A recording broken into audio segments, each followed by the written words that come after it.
พี่อูไม่ต้องไปสนกับเบ้า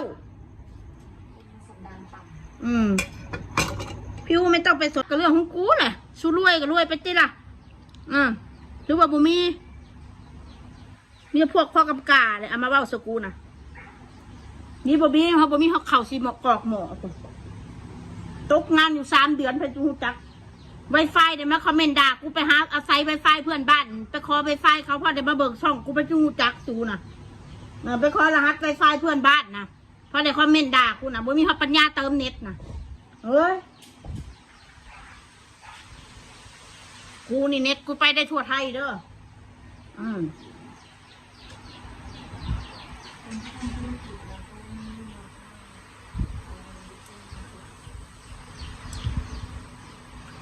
คือซีเมนต์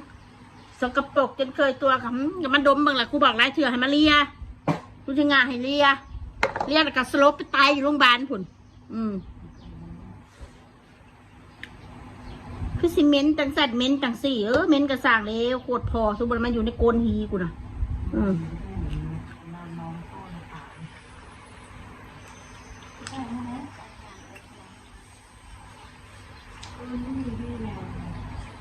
เดดาคนในว่าสักคนเนี่ยเป็นที่ 1คือชื่อว่าทุกคนนี่ขักไรเนาะกูขงึดสู้คือการสร้างกูสู้สร้างกูแบบไหนกูไม่เข้าใจสร้างกูแต่ถ้ากูไปพาวอยู่ช่องนั้นพาวช่องนี้ตามไปด่าทุกช่องทางเขาเอิ้นสร้างบ่นะฮะบ่อยากว่าให้กูเจ็บบ่กูด่าขึ้นแบบเจ็บพังเงาหนาแม่สู้กู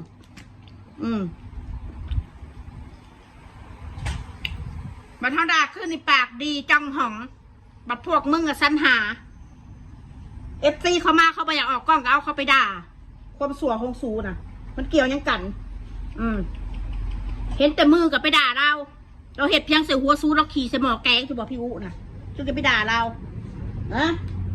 อยากเห็นหน้าเราซะเดี๋ยวเอาเขาเป็นบุรี่บ่งามสับสนตีนเราก่อนเด้อซูน่ะจังบุรี่แล้วนะกูว่าหล่อนไล่มันมากอก